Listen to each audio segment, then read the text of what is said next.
Yo, what's good? It's your boy Kaos Da Barber, man. Showing up to do this interview, man. I'm having a blast. Thank y'all for having me out.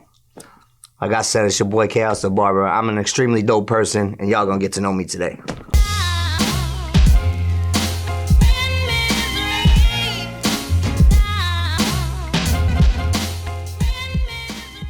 Like the name says, Kaos Da Barber. I'm a barber. It's what I do for a living. I'm also a musician. I play the drums. I produce beats. I'm part owner of a music studio, a recording studio.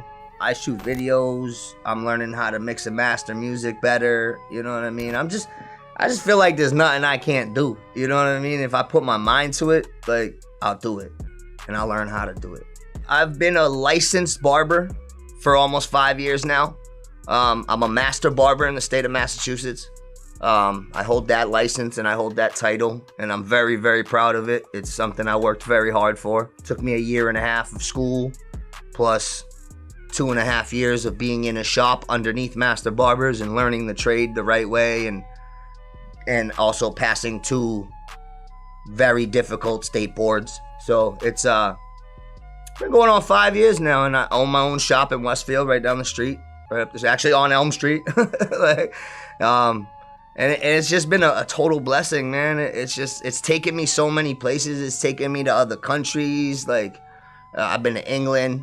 That's what Barber Hustle brought me. I've been to Canada, the Bahamas, going back to Canada this year. I love it. Barbering actually was never really a thing that I did. I just cut hair as a kid. I picked up a set of clippers when I was like 15, started shaving my boys' heads.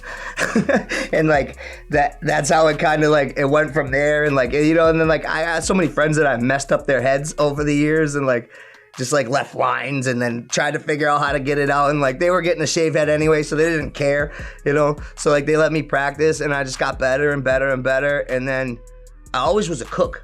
That's what I did for a living for from the time I was 12 to the time I was 30, I just cooked in restaurants and I cut hair on the sides.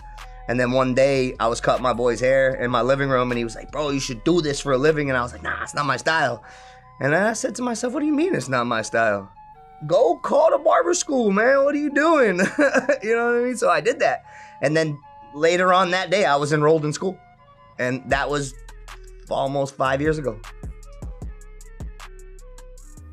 My best experience actually was the first time I stepped into a cut above the rest in Westfield.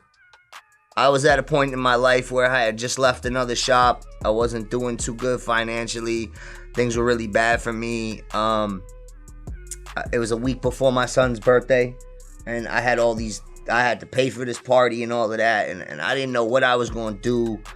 And I seen my man Lex, and I went and I talked to him, and I worked in the shop for almost 2 years. But that first week, I made enough money to pay for my whole son's party and make my son's birthday party what it should have been, and that proved to me that, because I was having real doubts about barbering. I was like, did I just go to school for 1.5 years and to sit around and not get any cuts?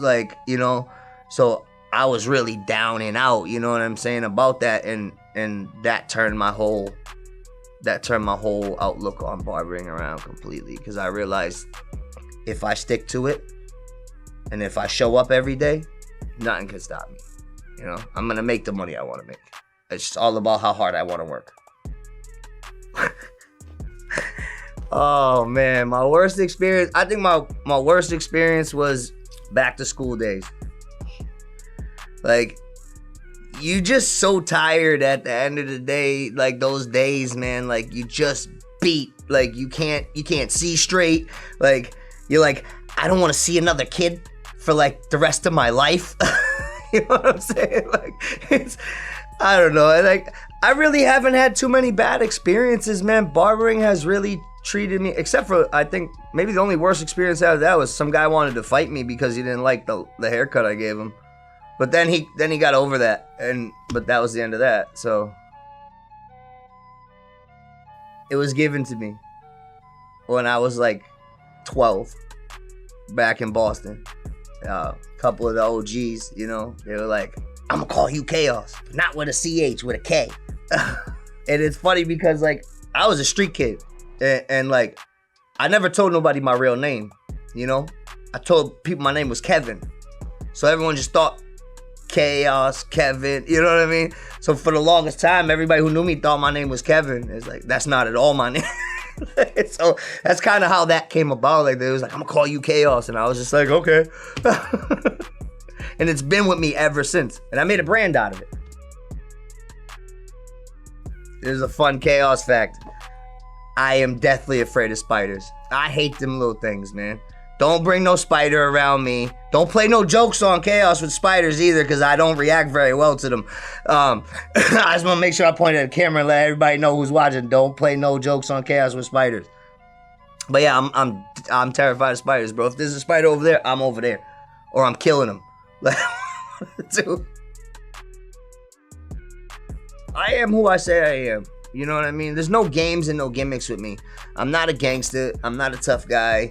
I'm not a thug. Like I don't ever claim to be. I'm just a regular guy. I'm a fun-loving family guy. I got a kid. I got a wife. You know what I mean? I'm just like everybody else, bro. Just because I do the barbering thing and a music thing and I travel a lot doesn't mean I'm any different than anybody else. It just means that that's what I choose to do with my life, you know?